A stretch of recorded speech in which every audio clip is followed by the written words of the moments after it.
This is Mudassir. Welcome in Discipline Talk. We had discussed various topics of unit number 1, including nature and scope of social research, types of social research, including pure and applied, quantitative and qualitative. And in unit number 2, we had discussed the concept of research design, formulation of research design, and hypothesis. Today we are going to start third unit, that's sampling, in which we are going to know meaning and significance of sampling, types of sampling, advantages and disadvantages of sampling. Let's begin our topic. बात करते हैं empirical research की, जो कि mainly based upon होती है measurement या observation पे. So whole as a whole जो ये एम्पेरिकल रिसर्च हैं ये बेस्ड अपॉन होती है सर्वेस एंड इंटरव्यूज़ पे. सो एम्पेरिकल रिसर्च को हम कंडक्ट करते हैं थ्रू सर्वेस एंड इंटरव्यूज़. सो हर एक टाइप ऑफ रिसर्च जो कि बेस्ड अपॉन होती है सैम्पलिंग, यानी हम कोई भी रिसर्च अगर कंडक्ट करने जा रहे हैं तो उसके लिए हमें सैम्पलिंग की ज़रूरत पड़ती है. सो ये जो सैम्पलिंग मेथड है ये इंडिकेट करता है, जिसमें एक रिसर्च सिलेक्ट करता है small group from a larger group of individuals, जो कि रिप्रेजेंट करते हैं लार्जर ग्रुप को एज ए होल. कहने का मतलब ये है कि जो सैम्पलिंग मेथड है इसमें हम चूज़ करते हैं few participants from the large group entire group में. सो वो फिर रिप्रेजेंट करते हैं उस होल ग्रुप को. तो सैम्पलिंग क्या है? जो सैम्पलिंग है ये एक ऐसी प्रोसेस है जिसमें हम सिलेक्ट करते हैं सबसेट, और हम कह सकते हैं part of people of any social phenomena, जिसको हम स्टडी करते हैं एज ए होल में. हो जो भी हमारे रिजल्ट्स वहाँ से निकल के आएंगे तो वो फिर अप्लाई होंगे होल पॉपुलेशन पे. सो अगर हम इसके मेन ऑब्जेक्टिव की बात करें वो ये होता है कि हम ड्रा करें कंक्लूजन्स, या हम कहेंगे इन्फरेंसेस अबाउट एनी ग्रुप. सो ये जो भी कंक्लूजन्स और इन्फरेंसेस होते हैं ये बेस्ड अपॉन होते हैं इंफॉर्मेशन पे, जो कि एक रिसर्च ऑब्टेन करता है एक सैम्पल से. सो इसमें जो टर्म पॉपुलेशन होती है उसका मतलब है कि ऑल दोज इंडिविजुअल्स या वेरिएबल्स जिसको हम इंक्लूड करते हैं अपने सर्वे में. और ये वेरिएबल्स जो हैं ये कैरेक्टरिस्टिक डिफरेंशिएशन होती हैं पॉपुलेशन ग्रुप के. मीनिंग इन अदर वर्ड्स में अगर हम कहेंगे, जो वेरिएबल होता है ये एक सेट होता है जो कि अलग होता है, डिफरेंट होता है अपने एट्रीब्यूट्स में, और इनकी जो क्वालिटी होती हैं वो भी डिफरेंट होती हैं. फॉर एग्जांपल अगर हम बात करें सेक्स की या एज की या employment status of any person, so ये सेपरेट है, यूनिक है. मतलब हर एक इंडिविजुअल में अलग अलग सेक्स ग्रुप हैं, कोई मेल है कोई फीमेल है, किसी का जो एम्प्लॉयमेंट स्टेटस है वो बहुत ही अच्छा है और किसी का एम्प्लॉयमेंट स्टेटस है वो अच्छा नहीं है. सो ये जो एलिमेंट्स हैं ये पॉपुलेशन के होते हैं जिनको हम डिस्क्राइब करते हैं उनकी क्वालिटी से और उनके कैरेक्टरिस्टिक से. हम रिलेट कर सकते हैं वेरिएबल को with the term sampling frame. Sampling frame क्या होता है? ये लिस्ट होता है of all the population unit जो कि हम इंक्लूड करते हैं सैम्पल में. मज़ीद जो सैम्पलिंग मेथड हैं ये बहुत ही लेस एक्सपेंसिव हैं और लेस टाइम कंज्यूमिंग है दैन द सेंसस टेक्निक. जो सैम्पलिंग मेथड है ये बहुत ही हेल्पफुल है इसके अलावा, ताकि एक रिसर्चर एडमिनिस्टर और मैनेज करे सैम्पलिंग यूनिट्स के थ्रू एक एंटायर ग्रुप को. और ये जो सैम्पलिंग मेथड हैं ये बहुत ही यूज़फुल है उन टॉपिक्स के लिए जो कि डिमांड करते हैं ग्रेट अमाउंट ऑफ वर्क या स्टडी इन डेप्थ में या इलाबोरेशन में स्टडी करना. सो अगर हम इसके मेन रीज़न जानेंगे सैम्पलिंग टेक्निक की, वो ये होता है कि अंडरस्टैंड करना कोई भी सोशल लीगल फिनोमिना को एक कम्प्लेक्स वे में, सो दैट हम हमें एक यूनिटी दिखे with in any social group या कंट्री, जिसके लिए इम्पोर्टेंट है कि एक रिसर्चर उसके लिए सैम्पल तैयार करे. बट जो रिसर्चर की चॉइस होनी चाहिए वो यहाँ पे क्लियर होनी चाहिए और डेफिनेट होनी चाहिए, और उसमें कोई भी एम्बिगिटी नहीं होनी चाहिए, यानी वो एररलेस होनी चाहिए. मोर एवर जो सैम्पलिंग यूनिट्स होंगे वो नॉर्मल होने चाहिए अपने साइज़ में, और वो रिलायबल होने चाहिए, यूज़फुल होने चाहिए. हाउएवर यूज़फुल या रिलायबल या वर्दी सैम्पलिंग के लिए जो चॉइस है सैम्पलिंग की उसको हमें एक रिसर्चर को केयरफुल मैनर में तैयार करना होगा, और जो भी सब्जेक्ट मैटर हैं उसको भी उसको केयरफुल मैनर में तैयार करना होगा। सो अगर हम सैम्पलिंग की मेन कैरेक्टरिस्टिक्स की बात करें, वो ये हैं कि ये फैसिलिटेट और हेल्प करते हैं एक रिसर्चर को, ताकि वो एस्टिमेट करे characteristics of A population in A short period of time, क्योंकि ये बहुत ही लेस एक्सपेंसिव होता है, और इसमें जो रिसर्चर होता है वो ओनली फ्यू पीपल को इंटरव्यू कर सकता है, और उसके बाद वो फिर अपनी कंक्लूजन्स ड्रा कर सकता है about any larger group. Apart from this, जो सैम्पलिंग है, सैम्पल के थ्रू ये हमें प्रोवाइड करता है एक स्टैटिस्टिकल डाटा ब्रॉड रेंज में रिसर्च और एडमिनिस्ट्रेटिव पर्पसेस के लिए। इसीलिए जो सैम्पलिंग टेक्निक हैं ये बहुत ही इम्पॉर्टेंट बनती हैं रिसर्चर के लिए। बात करते हैं कि सिग्निफिकेंस ऑफ सैम्पलिंग कितनी है, तो let's begin with the first point. तो अगर हम बात करें ओपिनियन पोल्स, आपने सुना होगा, जिसमें जो रिसर्चर होते हैं वो स्मॉल नंबर ऑफ पर्सन्स को इंटरव्यू करते हैं, और फिर उनकी जो ओपिनियंस होते हैं उनको जानने की कोशिश करते हैं अबाउट द प्रेजेंट इवेंट्स या करंट इश्यूज़ जो भी उस समय होंगे, ताकि वो डिस्कवर करे attitude of community as a whole. Besides that, marketing और एडवर्टाइजिंग एजेंसीज कंडक्ट करते हैं different inquiries through the sampling technique, ताकि वो उससे डिटरमाइन करते हैं कस्टमर का एटीट्यूड, उसका जो पैटर्न होता है शॉपिंग का, या उनके बाइंग हैबिट्स वो डिटरमाइन कर सकते हैं for the promotion of goods and services and there manufacturing. Otherwise ये बहुत ही टफ प्रोसेस है होल कस्टमर्स को, सारे के सारे कस्टमर्स को इंटरव्यू करना और उनकी रिगार्डिंग जानना। सो ये बहुत ही इजी बनता है एक रिसर्चर के लिए कि वो फ्यू नंबर ऑफ़ पीपल या कस्टमर्स को इंटरव्यू करे और उसके बाद अपना सैम्पल फ्रेम करे। नेक्स्ट जो है, जो सैम्पलिंग है, इससे हम काउंटलेस मेजरमेंट्स कर सकते हैं on economy, health, labour, immunisation, unemployment, income, export, import, industrial products etcetera. Fourth जो है, इसमें डिफरेंट टाइप्स ऑफ सर्विस को इंक्लूड किया गया है इन सैम्पलिंग, और इनको कैरी आउट करते हैं रिसर्चर्स सैम्पलिंग मेथड्स के थ्रू, जिससे वो कंडक्ट और डेवलप करते हैं टेस्ट्स को, और उन टेस्ट्स को फिर रिफ़ाइन करके उन पे हाइपोथेसिस देते हैं, या डिफरेंट सब्जेक्ट्स में वो सैम्पलिंग टेक्निक को यूज़ करते हैं, जैसे सोशियोलॉजी में, साइकोलॉजी में, डेमोग्राफी में, पॉलिटिकल साइंस में, anthropology, geography, economics, education and public health as well. इसके अलावा जो फिफ्थ पॉइंट है, local and central governments also use करते हैं सैम्पलिंग टेक्निक का, जिसके थ्रू वो सर्वे करते हैं ताकि वो अवेयर रहें about the various characteristics of population for their planning and development. इसके अलावा जो सैम्पलिंग टेक्निक है, इसको हम हर एक केस में मेनली यूज़ करते हैं, और हर एक रिसर्च टेक्निक में हम सैम्पल को सिलेक्ट करते हैं, बिकॉज जो ये पॉसिबल नहीं है मॉनिटर करना entire group of the population. So उसके लिए हम सैम्पल को चूज़ करते हैं as a representative of the entire population. Next जो है, जो सैम्पलिंग टेक्निक है, ये अब इसको वाइडली एग्री किया जाता है कि जो सैम्पल सर्वे है ये पॉपुलर और साइंटिफिक मेथड है डाटा कलेक्शन के लिए। सो ये था significance of significance of sampling की। अब हम बात करते हैं सैम्पलिंग के टाइप्स की। आपके सिलेबस में गिवन है 2 टाइप्स ऑफ सैम्पलिंग, जैसे random and stratified, but sampling के जो भी टाइप्स हैं उनको हम होल में डिस्कस करेंगे, कौन कौन से टाइप्स हैं सैम्पलिंग के। जो भी स्ट्रैटिफाइड और रैंडम सैम्पलिंग हैं ये आते हैं प्रोबेबिलिटी सैम्पलिंग के अंदर, जिसको हम आगे डिस्कस करेंगे। आइए तो शुरू करते हैं विद प्रोबेबिलिटी सैम्पलिंग। तो क्या है ये प्रोबेबिलिटी सैम्पलिंग?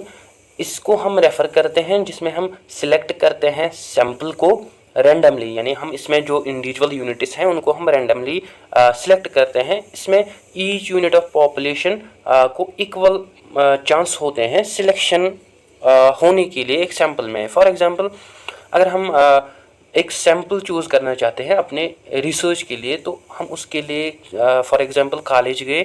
सो हम वहाँ पे होल कॉलेज के स्टूडेंट्स को एज ए सैम्पल नहीं लेंगे, बट हम क्या करेंगे, हम चूज़ करेंगे वन ग्रुप या हम क्लास में जाएंगे और फिर हम वहाँ से सैम्पल लेंगे as a sample. In other words, इसमें जो इंडिविजुअल यूनिट्स होते हैं उनको चूज़ किया जाता है from the whole group through the mechanical process. So जो ये प्रोबेबिलिटी सैम्पलिंग है इसको हम आल्सो रैंडम सैम्पलिंग के नाम से जानते हैं। जो प्रोबेबिलिटी सैम्पलिंग है ये बहुत ही एसेंशियल बनती हैं एक रिसर्चर के लिए जब वो चाहता है प्रिसाइज और एग्जैक्ट और एक्यूरेट स्टैटिस्टिकल डिस्क्रिप्शंस प्रोवाइड करना है अबाउट द लार्ज पॉपुलेशन।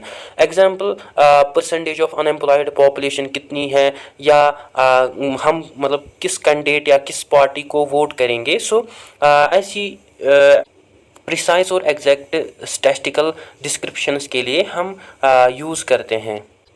इसके अलावा हम इसको यूज़ करते हैं लार्ज स्केल सर्वेस में। बिसाइड्स दैट जो प्रोबेबिलिटी सैम्पलिंग है इसमें जो एडवांटेज होता है वो ये है कि जो एरर्स होते हैं इसमें वो बहुत ही कम होने के चांसेस होते हैं। मज़ीद जो प्रोबेबिलिटी सैम्पलिंग है ये एनहेंस करते हैं हमारे जो रिप्रेजेंटेटिव्स होते हैं सैम्पल के, और ये इजी वे में जनरलाइजेशन प्रोवाइड करते हैं अबाउट एनी पॉपुलेशन। मेनली ये जो प्रोबेबिलिटी सैम्पलिंग है इसके हमें 3 टाइप्स देखने को मिलते हैं: simple random sampling, stratified random sampling, systematic sampling. One by one समझने की कोशिश करते हैं। स्टार्ट करते हैं विद सिंपल रैंडम सैम्पलिंग। ये जो टाइप है सैम्पलिंग का ये बेसिक फॉर्म है प्रोबेबिलिटी सैम्पलिंग का, जिसमें जो पॉपुलेशन होती है उसका इक्वल अपॉर्चुनिटी या चांसेस होते हैं इंक्लूजन होने में या इंक्लूड होने में सैम्पल में, जिसमें जो रिसर्चर होता है उसको कई चीज़ें माइंड में रखनी पड़ते हैं before conducting simple random sampling. जैसे कि उसको डिफ़ाइन करनी है पॉपुलेशन को, या उसको डिसाइड करना है about the size of the sample, and उसको सिलेक्शन प्रोसेस मतलब के रिलेटेड डिस्कस करना है। जनरली ये जो टाइप है सैम्पलिंग की इसको इसको जो रिसर्चर्स होते हैं वो कंपोज करते हैं पॉपुलेशन के थ्रू, जिनको जो रिसर्चर होता है वो असाइन करता है नंबर्स। लाइक अगर हमें एक क्लासरूम में सैम्पल को सिलेक्ट करना है तो हम रोल नंबर वाइज जाएंगे। फर्स्ट हम पहले रोल नंबर 1 को लेंगे, उसके बाद 5 को लेंगे, देन उसके बाद 10 को लेंगे और सो ऑन। सो ये एक रैंडम सेट फॉलो यहाँ पे करता है, रैंडम सेट ऑफ नंबर्स और यूनिट्स जो कि वो जनरेट करता है सैम्पल के थ्रू। और जो सिंपल रैंडम सैम्पलिंग है ये बहुत ही सूटेबल टाइप ऑफ सैम्पलिंग है जहाँ पे लेस नंबर ऑफ चांसेस होते हैं कि हमारी सैम्पलिंग में एरर्स हो जाए। जो सेकंड टाइप है वो है स्ट्रैटिफाइड रैंडम सैम्पलिंग। क्या है ये स्ट्रैटिफाइड रैंडम सैम्पलिंग? ये जो सैम्पलिंग है जिसके थ्रू जो रिसर्चर होता है बहुत सारे चांसेस होते हैं कि जो रिसर्चर सैम्पल चूज़ करे वो हायर प्रपोर्शन होगा पॉपुलेशन में than less number of inclusion of small number of people, जो कि ट्रूली रिप्रेजेंट करते एक ग्रुप को। सो इस लार्ज नंबर ऑफ सैंपल को अवॉइड करने के लिए, इस प्रॉब्लम को अवॉइड करने के लिए स्ट्रैटिफाइड रैंडम सैम्पलिंग कंडक्ट की जाती है। इसको एम्प्लॉय की जाती, इस सैम्पलिंग को एम्प्लॉय किया जाता है जब पॉपुलेशन एक सैंपल की बिलोंग नहीं करते एक सेम ग्रुप से। फॉर एग्जांपल रिसर्चर चूज़ करता है students of 3rd semester and 4th semester as well. So इनमें जो रिसर्चर होता है वो ग्रुपिंग करता है, यूनिट्स बनाता है पॉपुलेशन के in same order before making sampling. So इस टाइप ऑफ सैम्पलिंग में जो पॉपुलेशन होती है वो डिस्ट्रीब्यूट होती है on the basis of criteria. So इसमें जो क्राइटेरिया होता है वो रिसर्चर फॉलो करता है और उसके बाद वो फिर सिंपल रैंडम सैम्पलिंग प्रैक्टिस करता है थ्रू सेपरेट ग्रुप्स। इन अदर वर्ड्स हम कहेंगे कि जो रिसर्चर होता है वो स्ट्रैटिफाइड रैंडम सैम्पलिंग मेथड के थ्रू पॉपुलेशन को डिवाइड करता है ग्रुप्स या सब पॉपुलेशन में या सेम ग्रुपिंग करता है। देन उसके बाद हर एक ग्रुप को वो सिलेक्ट करता है as a representative of the entire population as samples. So अब आपको याद रखना है कि मेनली जो स्ट्रैटिफाइड रैंडम सैम्पलिंग है ये डिनोट करते हैं कि जो सैम्पल है ये डिस्ट्रीब्यूट होना चाहिए मतलब equally. For example 13 students from 3rd semester, 13 students from 4th semester extra. So ये जो टाइप है स्ट्रेटिफाइड सैम्पलिंग, जिसमें जो रिसर्चर होता है वो लार्जर और ग्रेटर रिप्रेजेंटेटिव्स चूज़ करता है एक एंटायर होल ग्रुप को रिप्रेजेंट करने के लिए, एज ए रिप्रेजेंटेटिव्स उनको चूज़ करता है और फिर उनको ग्रुपिंग करता है on the basis of criteria. Third type जो है वो है सिस्टमैटिक सैम्पलिंग। ये जो सिस्टमैटिक सैम्पलिंग है जिसमें जो पॉपुलेशन है उसको लिस्ट किया जाता है लाइक सिंपल रैंडम सैम्पलिंग की तरह, in order to identify the population elements. So इसमें लिस्ट बनाया जाता है, जो भी पॉपुलेशन के एलिमेंट्स होते हैं उनको रैंडमली ऑर्डर्ड किया जाता है। हावेवर ये जो सैम्पलिंग है इसमें जो सैंपल होता है उसको सिलेक्ट किया जाता है एट डिफरेंट मतलब सैम्पलिंग डिफरेंस के साथ। सो टाइपिकली ये जो सिस्टमैटिक सैम्पलिंग होती है और सिस्टमैटिक सैम्पलिंग है और सिंपल रैंडम सैम्पलिंग है, उसके लिए रिसर्चर को चाहिए कि वो लिस्ट बनाए elements of the population, so that जो रिसर्चर हैं वो एक सिस्टमैटिक सैम्पलिंग कंडक्ट कर पाए। फॉर एग्जांपल जैसे कि मैंने सिंपल रैंडम सैम्पलिंग में एग्जांपल दी कि लाइक जो अगर हमें मतलब अगर एक रिसर्चर को सिलेक्ट करने होंगे representatives as a sample, like वो पहले फर्स्ट रोल नंबर को चूज़ करेगा, देन फिर उसके बाद वो 5, उसके बाद 10, सो एंड सो फोर्थ। अब हम बात करते हैं सेकंड टाइप ऑफ सैम्पलिंग की, दैट्स नॉन प्रोबेबिलिटी सैम्पलिंग। आइए समझते हैं कि नॉन प्रोबेबिलिटी सैम्पलिंग क्या है। जो नॉन प्रोबेबिलिटी सैम्पलिंग है मींस इसमें हम सिलेक्ट करते हैं सैंपल को जिसको हम रैंडमली सिलेक्ट नहीं करते, बट उनको हम डेलिबरेटली सिलेक्ट करते हैं। फॉर एग्जांपल एक रिसर्चर सैंपल को क्रिएट करना चाहता है अपनी रिसर्च के लिए, सो वो उसके लिए क्या करेगा, वो किसी कॉलेज में जाएगा। सो उसको मतलब डेलिबरेटली अब सैंपल सेलेक्ट करना है, वो क्या करेगा, वो डायरेक्टली कंटेन में जाएगा या गेम्स हॉल में जाएगा जहाँ पे स्टूडेंट्स होंगे और उनको वो डेलिबरेटली सिलेक्ट करेगा at the time. So mainly जो ये नॉन प्रोबेबिलिटी सैम्पलिंग होती हैं इसके टू टाइप्स हमें देखने को मिलती हैं। फर्स्ट है जजमेंटिव एंड पर्पसिव सैम्पलिंग और सेकंड है कोटा सैम्पलिंग। समझते हैं जजमेंटिव और पर्पसिव सैम्पलिंग। ये जो जजमेंटिव और पर्पसिव सैम्पलिंग है जिसमें जो रिसर्चर होता है वो सिलेक्ट करता है यूनिट्स ऑफ सैंपल को या वो पॉपुलेशन को सिलेक्ट करता है ऑन देयर ओन जजमेंट, यानी अपने मतलब अपनी नॉलेज के बेस पे वो सिलेक्ट करता है। ये जो मेथड है इसमें रिसर्चर को सफिशेंट नॉलेज होती है या about the elements of population और उसको मतलब उसमें जो रिसर्चर होता है वो यूज़ करता है अपनी एक्सपीरियंस को सैंपल को सिलेक्ट करने के लिए जो कि रिप्रेजेंटेटिव बनते हैं फिर मतलब एज ए होल पॉपुलेशन के। ये जो टेक्निक है ये बहुत ही यूज़फुल होता है जिसमें जो होल डाटा है उसको इक्वल फॉर्म में कन्वर्ट किया जाता है या वो होमोजीनियस होता है, जिसमें जो रिसर्चर होता है जिसके पास फुल नॉलेज होती है about the various aspects of research problem. Next जो है वो है कोटा सैम्पलिंग। ये जो कोटा सैम्पलिंग है ये कॉम्बिनेशन है जजमेंटिव एंड प्रोबेबिलिटी सैम्पलिंग का। हियर जो पॉपुलेशन होती है उसको हम क्लासीफाई करते हैं इनटू द सिवरल कैटेगरीज जो कि बेस्ड अपॉन होती हैं जजमेंट्स या एजम्पशंस या जो भी प्रीवियस नॉलेज होती है रिसर्चर की। फॉर एग्जांपल मतलब अगर हमें सैंपल को सिलेक्ट करना है globally on the basis of gender, age, class, locality etcetera. For instance जो रिसर्चर होगा वो कंडक्ट करेगा अपनी रिसर्चर को, उसको ये जानने की ज़रूरत है what portion of the population male community, male dominant मतलब मेल कम्युनिटी से बिलोंग करते हैं, इसी तरह फीमेल कम्युनिटी से कितनी परसेंटेज ऑफ पॉपुलेशन बिलोंग करते हैं और उनकी एज कैटेगरीज क्या है, एजुकेशनल लेवल क्या है या वो किस इथनिक ग्रुप से बिलोंग करते हैं।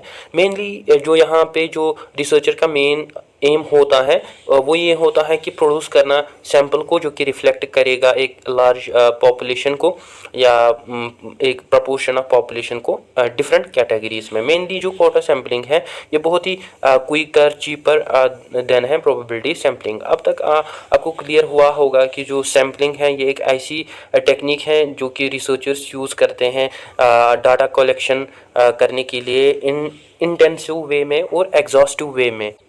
लिमिटेड रिसोर्सेज के थ्रू और बेटर रिपोर्ट के थ्रू। सो ये बहुत ही यूज़फुल हमें देखने को मिलती हैं और इसके बहुत सारे एडवांटेजेस और डिसएडवांटेजेस भी हमें देखने को मिलते हैं। बात करते हैं एडवांटेजेस एंड डिसएडवांटेजेस की। पहले हम स्टार्ट करते हैं एडवांटेज से।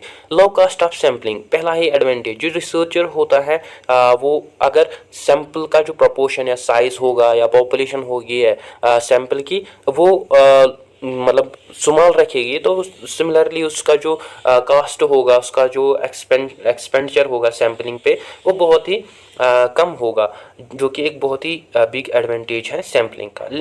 दूसरा जो है वो है लेस टाइम कंज्यूमिंग। यूजुअली जो सैम्पलिंग टेक्निक है इसके लिए बहुत ही लेस टाइम की ज़रूरत पड़ती है देन सेंसस टेक्निक। सो इसमें जो रिसर्चर होता है वो टेबुलेशन करता है, एनालिसिस करता है एक्सेट्रा, जो कि बहुत ही लेस टाइम लेते हैं। थर्ड जो है वो है स्कोप ऑफ सैम्पलिंग, वो बहुत ही हाई होता है। यहाँ पे जो रिसर्चर या इन्वेस्टिगेटर होता है वो डील करता है with generalisation of the data, means वो स्टडी करता है होल पॉपुलेशन को in order to make decisions about it.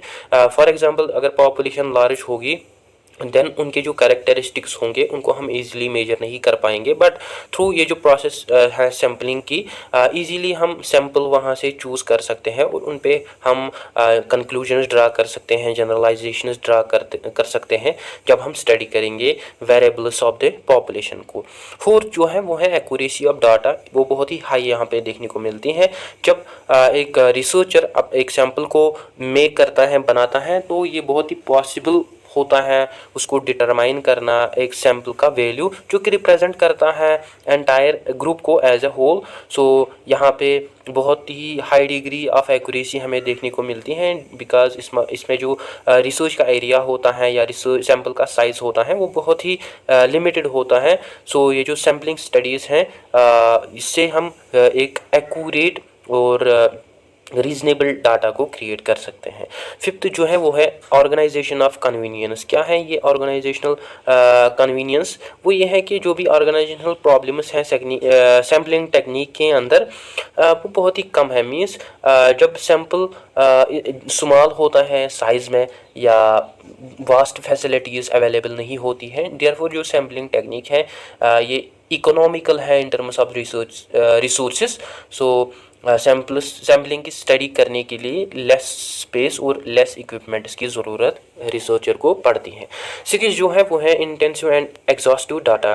जो सैम्पलिंग मेजरमेंट होती है या ऑब्जर्वेशन होती है, ये बहुत ही लिमिटेड होती है नंबर में, ताकि जो रिसर्चर है वो इजीली कलेक्ट कर पाए इंटेंसिव और एग्जॉस्टिव डाटा को। सेवन जो है वो है सूटेबल इन लिमिटेड रिसोर्सेज। सो यहाँ पे जो अवेलेबिलिटी ऑफ रिसोर्सेज होती है वो बहुत ही लिमिटेड होती हैं, because entire group of population को स्टडी करना है वो इम्पॉसिबल है, वो it's not possible. As I already mention that हम सैम्पल को यूज़ करते हैं as a representative of the large population.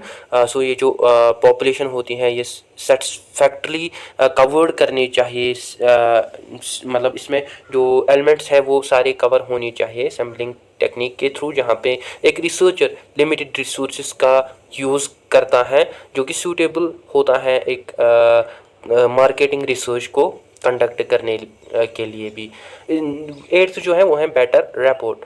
For एक इफ़ेक्टिव रिसर्च के लिए जो रिसर्चर है उसको स्टडी की ज़रूरत पड़ती है, जिसमें उसको गुड रिपोर्ट मिलना चाहिए उसके और उसके रेस्पोंडेंट्स के दरमियान। जब पॉपुलेशन को वो स्टडी करता है वो मेनली जब जो अगर हमारा जो सैंपल का साइज़ है उसमें लार्ज पॉपुलेशन को हम इंक्लूड करेंगे, सो जो रिपोर्ट का मतलब रिपोर्ट में हमारी जो प्रॉब्लम्स होंगी वो भी अराइज हो सकती हैं। सो जितनी हमारी जो पॉपुलेशन होगी वो लो होगी तो जो हमारे रिपोर्ट होगा वो भी उतना ही अच्छा होगा। बट अगर हम सैंपल्स की बात करें ये बहुत ही मैनेजेबल होते हैं और ये परमिट करते हैं रिसर्चर को ताकि वो एस्टेब्लिश करे एक एडुकेट रिपोर्ट को। इसी तरह जो सैम्पलिंग है इसके बहुत सारे डिसएडवांटेजेस भी हमें देखने को मिलते हैं। बात करते हैं फर्स्ट डिसएडवांटेज की, वो है चांसेस ऑफ बेस और chances of occurring errors. Serious disadvantage हैं ये सैम्पलिंग मेथड का, जो कि मेनली बेस्ड अपॉन होता है बायस्ड सिलेक्शन पे, जहाँ पे जो चांसेस होते हैं एरर होने के वो बहुत ही ज़्यादा होते हैं। या जब method of selection of sample faulty होगा। सो उस समय भी चांस है कि एरर्स बहुत ज़्यादा आकर होंगे।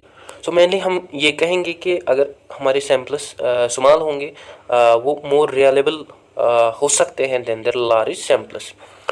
सेकंड जो है वो है difficulties in selecting a truly representatives of this sampling. जैसे कि हमने बात की कि हम स्मॉल नंबर ऑफ इंडिविजुअल्स को चूज़ करते हैं as a sample to represent the whole population. इसी तरह जो ट्रू रिप्रेजेंटेटिव होते हैं एक सैम्पल के, वो एक रिसर्चर को रियलेबल और एक्यूरेट रिजल्ट्स प्रोवाइड करते हैं। सो वो तभी उसको एक्यूरेट और रियलेबल रिजल्ट्स प्रोवाइड करेंगे जब वो सिलेक्ट करेगा true representative of the sample in a very suitable manner. Otherwise अगर उसने सूटेबल मैनर में सिलेक्ट नहीं किया उनको, सो वो उसके लिए बहुत ही डिफ़िकल्ट और कम्प्लेक्स बन सकता है उसके नेचर में। दस ये बहुत ही इम्पॉर्टेंट बनता है कि एक गुड सैम्पल होना चाहिए जिससे जो डिफ़िकल्टीज़ हैं उसको हम ग्रेजुअली ओवरकम कर सके। थर्ड जो है वो है inadequate knowledge in sampling.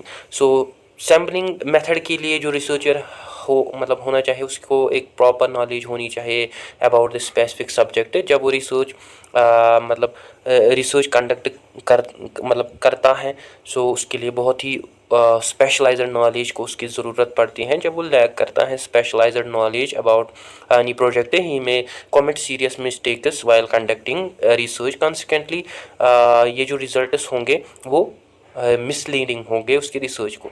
Fourth जो है वो है चेंजेबिलिटी ऑफ यूनिट्स। मीन जब units of population equally divide नहीं होंगे, मीनिंग वो हिटेरोजीनियस होंगे, मीनिंग अनहोमोजीनियस।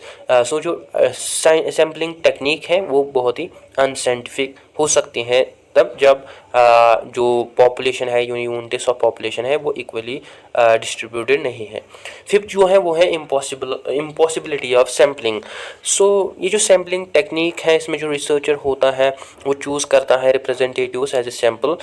ये तब डिफ़िकल्ट बनता है जब यूनिवर्स लार्ज होगा या जब यूनिवर्स या पॉपुलेशन हमारे पास इक्वल नहीं होगी, हिटेरोजीनियस होंगी। तो इस केस में जो रिसर्चर होता है वो प्रेफर करता है सेंसस स्टडी से रिसर्च करना, जो कि अल्टरनेटिव है इस रिसर्च के। सो अगर सैम्पलिंग मेथड अनसूटेबल होगा, सो ज़्यादा से ज़्यादा चांसेस हैं कि हमारी जो रिसर्च है उसमें एरर आकर होगी।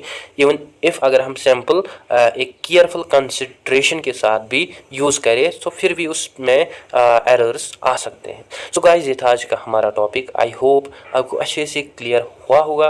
Don't forget to like, share and subscribe to Discipline Talk channel. Thank you for watching.